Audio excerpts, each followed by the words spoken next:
नमस्कार दोस्तों, स्वागत है आपका स्टडी फॉर सिविल सर्विसेज में। वीडियो को पूरा देखिए। कोई भी आपका फीडबैक है, कोई सजेशन है, तुरंत वीडियो में कमेंट करके जरूर बताइए। अच्छा लगे तो वीडियो लाइक जरूर कर लीजिए और ऐसे वीडियो लगातार फ्री में पाने के लिए चैनल को तुरंत सब्सक्राइब कर लीजिए और बेल आइकन को जरूर टैप कर लीजिए ताकि आगे भी सारे वीडियो आपको मिलते रहे। यूट्यूब में फॉलो करते हैं तो प्लीज ये वाला फ्री टेलीग्राम चैनल जरूर ज्वाइन कर लीजिएगा। सारे नोटिफिकेशन, सारे अपडेट यहीं पे आते हैं, ध्यान रखिएगा। स्टडी फॉर सिविल सर्विसेज का कोई भी पेड ग्रुप अगर आपको ज्वाइन करना है तो सिर्फ 85648096960609797523864455 यही नंबर है हमारे, सिर्फ जहां पे कॉल या व्हाट्सएप कर सकते हैं।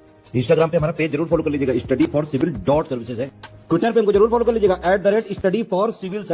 इस वीडियो में हम अपनी मेंस आंसर राइटिंग प्रैक्टिस को कंटिन्यू रखेंगे और एक नया इंपॉर्टेंट टॉपिक क्वेश्चन के फॉर्म में डिस्कस करेंगे। तो चलिए आगे बढ़ते हैं और एक नए इंपॉर्टेंट टॉपिक को क्वेश्चन के फॉर्म में समझते हैं। हमारा क्वेश्चन कह रहा है, taking steps towards water security is the need of the hour, comment.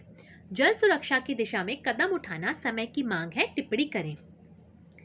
हम आंसर की शुरुआत करेंगे ये बताते हुए, जैसा कि गांधी जी ने कहा था कि वह पृथ्वी, वायु, भूमि और जल हमारे पुरखों का भाग नहीं है परंतु हमारी संतानों से उधार लिया हुआ है, इसलिए हमें इसे उन्हें कम से कम उसी तरह सौंपना होगा जैसे हमें सौंपा गया था। यानी कि जो गांधी जी ने कहा था कि हमारे पास जो भी आज के नेचुरल रिसोर्सेज अवेलेबल हैं, ये हमने अपने आने वाली जनरेशन से उधार लिया है, ना कि ये हमें हमारी पुरखों की देन है। तो इसीलिए हमें इसे अपने जो नेक्स्ट जनरेशन है उसे इसी तरीके से सौंपना होगा, उतनी ही स्टेट में, उसी सस्टेनेबल स्टेज में उन्हें सौंपना होगा जैसे कि हमारे पुरखों ने हमें दिया था। हम आने वाली पीढ़ी के लिए पानी बचाने के लिए उत्तरदायी हो जाते हैं। यदि वर्तमान परिदृश्य पर ध्यान केंद्रित किया जाए तो हम देख सकते हैं कि पर्याप्त पानी मौजूद है, लेकिन मानव उपभोग के लिए उपयुक्त पानी दिन ब दिन कम होता जा रहा है और इसीलिए जल सुरक्षा की दिशा में कदम उठाना समय की मांग है। इसके बाद हम बताएंगे कि centre for science and environment ने एक रिपोर्ट जारी करी थी और उस रिपोर्ट में कहा गया था कि जलवायु परिवर्तन के प्रभाव भारत की जल सुरक्षा को काफी प्रभावित करने वाले हैं और 2050 तक गंभीर जल संकट का सामना भारत कर सकता है।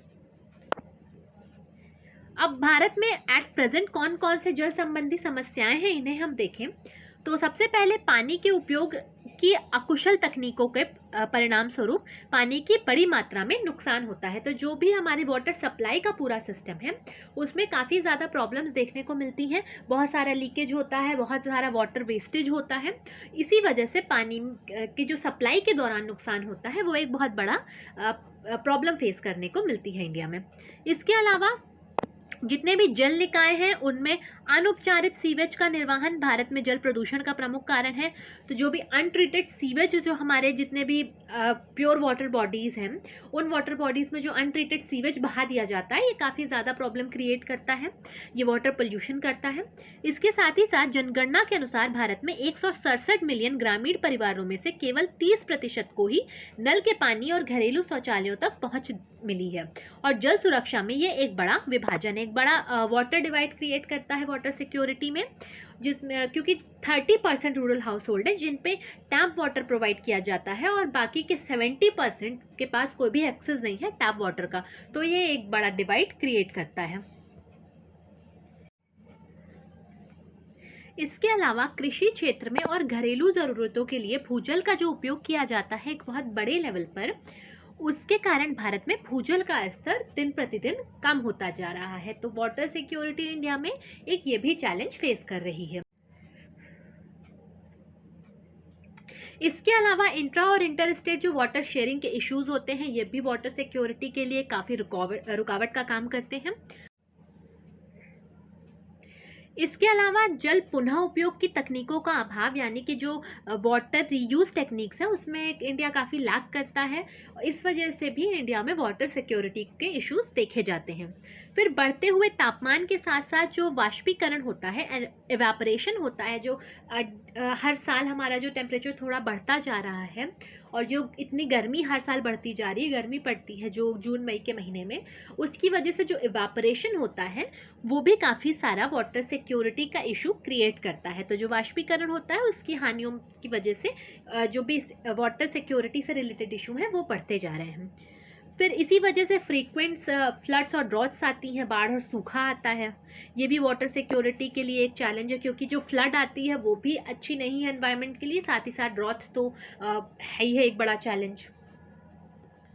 फिर इसके बाद हम देखेंगे कि अब तक सरकार ने वाटर सिक्योरिटी के लिए कौन कौन से कदम उठाए हैं। तो सबसे पहला है राष्ट्रीय जल पुरस्कार। तो जल संरक्षण और भूजल पुनर्भरण में अच्छी प्रथाओं को प्रोत्साहित करने वाले स्टेट्स को ये वाटर अवार्ड दिया जाता है। उसके अलावा जल जीवन मिशन सरकार लेकर के आई थी, जिसका उद्देश्य है 2024 तक भारत के सभी घरों में नल कनेक्शन के माध्यम से सुरक्षित पेयजल को उपलब्ध कराना। इसके बाद जल शक्ति अभियान में भारत में 256 जिलों के जल तनावग्रस्त ब्लॉकों में भूजल की स्थिति सहित पानी की उपलब्धता में सुधार करने के लिए इसे 2019 में शुरू किया गया था। इसके बाद 2012 में सरकार राष्ट्रीय जल नीति लेकर के आई थी, जिसमें वर्षा जल का संचयन और जल संरक्षण की वकालत की गई थी। फिर भूजल के कृत्रिम पुनर्भरण के लिए मास्टर प्लान 2020 आया था, जिसमें राज्यों या संघ राज्य क्षेत्रों के परामर्श से CGPW द्वारा उनकी विभिन्न भूभाग स्थितियों को देखते हुए तैयार किया गया था। उसके अलावा अटल भूजल योजना, जो सामुदायिक भागीदारी के साथ भूजल के सतत प्रबंधन को प्रोत्साहित करती है। फिर हम अपने आंसर को कंक्लूड करेंगे वे फॉरवर्ड सुझाते हुए। हम बताएंगे कि भूजल की बढ़ती कमी के साथ भूजल पुनर्भरण विधियों जैसे रिचार्ज पिट्स और शाफ्ट रिचार्ज कुओं, उप सतह बांधों, चेक डैम आदि पर ध्यान देने की सख्त आवश्यकता है। भारत में सिंचाई काफी हद तक नहरों और अन्य सतही जल प्रणालियों पर निर्भर करती है। अब भूजल प्रणालियों यानी भूमिगत जल भंडारण या कुओं के प्रबंधन पर ध्यान देने की आवश्यकता है। फिर इसके बाद हम बताएंगे न केवल प्रदूषण और वाष्पीकरण बल्कि आपूर्ति रिसाव भी पानी की बर्बादी का एक अन्य प्रमुख कारण है। जो सप्लाई के टाइम वाटर वेस्टेज होता है वो भी पानी की कमी का एक कारण है, जिससे अत्यधिक ध्यान के साथ ठीक किया जाना चाहिए। नुकसान को कम करने के लिए आधुनिक तकनीकों जैसे सेंसर आदि का उपयोग सार्वजनिक शौचालयों और नलों में किया जाना चाहिए। तो जैसे कि हम बड़े बड़े मॉल्स में जाते हैं, वहाँ के हम टैप्स देखते हैं, आप हाथ लगाएं पानी आ गया।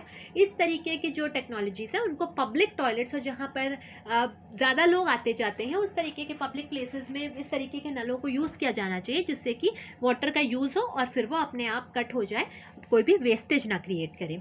फिर जागरूकता पैदा करने के लिए पानी की बर्बादी की समस्या से निजात मिल सकती है, तो लोगों में ये जागरूकता लाई जानी चाहिए, ऐसे कैंपेन्स चलाई जाने चाहिए जिससे कि लोगों के अंदर जागरूकता बढ़े, लोगों को समझ हो कि किस तरीके से वाटर लेवल हमारा घटता जा रहा है और किस तरीके से इसे सेव करने की ज़रूरत है।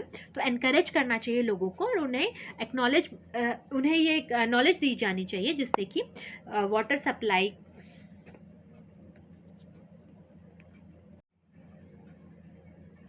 इसके अलावा मिट्टी को सहेजना एक अच्छा उपाय हो सकता है, क्योंकि जो सॉइल होती है वो बहुत मात्रा में वाटर एब्जॉर्ब करती है।